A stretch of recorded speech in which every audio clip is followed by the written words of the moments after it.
اسمحي لي بالجلوس عندك يا سيدتي. تفضل. أرجو أن نمر من نقطة التفتيش هذه. سمعت أنكما مسافرتان إلى فرنسا، ألكم أقارب هناك؟ نعم، نريد أن نذهب إلى مراكوت أيها الدكتور. جد بيرين يعيش هناك، إنه والد المرحوم زوجي. ولكنك لا تبدين فرنسية يا سيدتي. لا، أبي من إنجلترا وأمي هندية الأصل. بيرين متلهفة للذهاب لمراكوت. هل تعرف فرنسا؟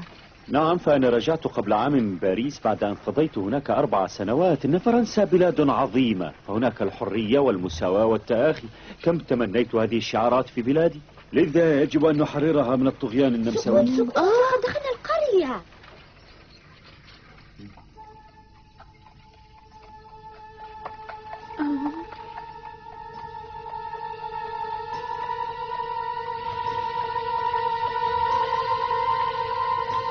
قلم.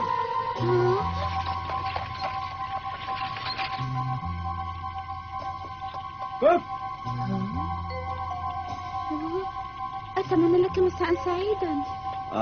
هذه مصورتنا الصغيرة، لقد تأخرتم في الوصول.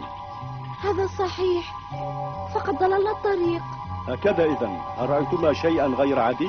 نعم، عربة مهشمة وحصانا ميتا. ألم تري الرجل المشبوه؟ كلا، وكيف شكله؟ أنا شخصيا لم أره، لذا لا أقدر أن أصفه، ولكن أتخيله شابا بملابس فاخرة.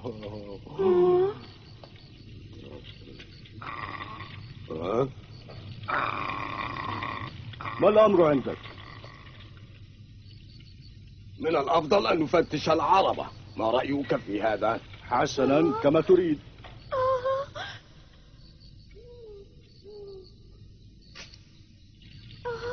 أجل، الآن تذكرت، لقد رأيت رجلا.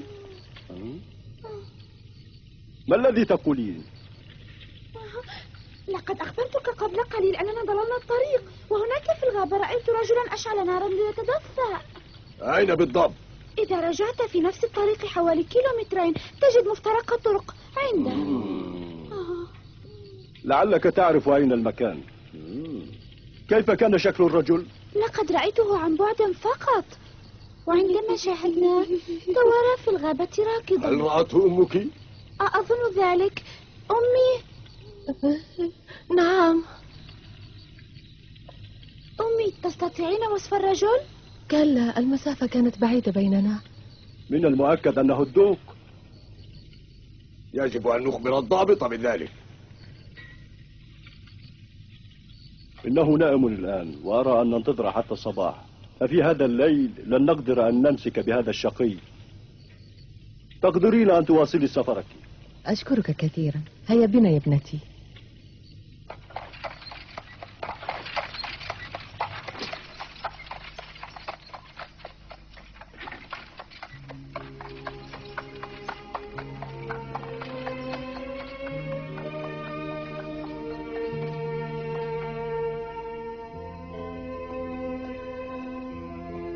إيرين، شكرا لك. عفوا، لا شكر على واجب. أود أن أعبر لك عن عرفاني، ولكن في هذه اللحظة لا أملك إلا ثيابي. أنا لا أريد شيئا أيها الدوق. ربما أود هذا في وقت لاحق، لذا أقول إلى اللقاء ثاني. إلى اللقاء، وحظا طيبا أيها الدوق. شكرا جزيلا. إلى اللقاء يا سيدتي، إنك تستحقين كل الخير. شكرا، أتمنى لك النجاح.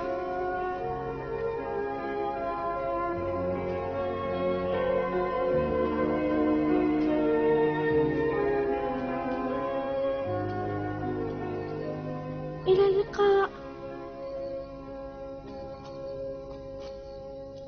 لقد حزنت كثيرا لفراقه. وكذلك أنا حزنت. لقد خفت يا أمي. وأنا أيضا.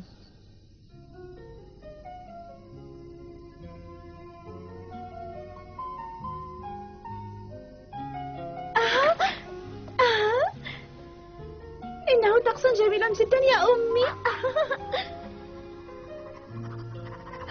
صباح الخير يا بارون. إن كنت تتسكع أيها الكسول، طبعا بين أكداس التبن.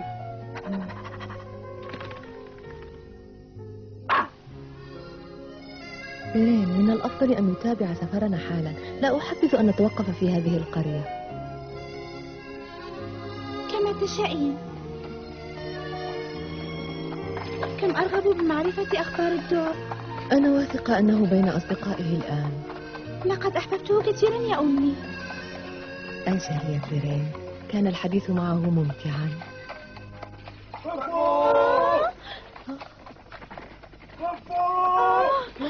كفوا حالا. جنود يا إلهي. ألم تسمعونا؟ ماذا تريدون؟ عودي حالا إلى جاروتش، هذا أمر من الضابط.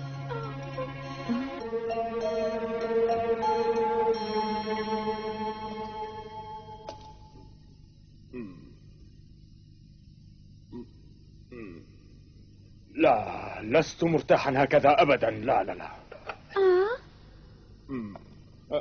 ما رأيك بهذا أيتها المصورة؟ هكذا رائع جدا أيها الضابط. صوريني صورة جميلة لأرسلها إلى خطيبتي في فيينا. حاضر، سأصور الآن. لا تتحرك إذا سمحت. اصبر قليلا، سأعد حتى 10. 1 2 3 4. أيها السادة، ألا يرغب أحد في أن يتصور؟ كما ترون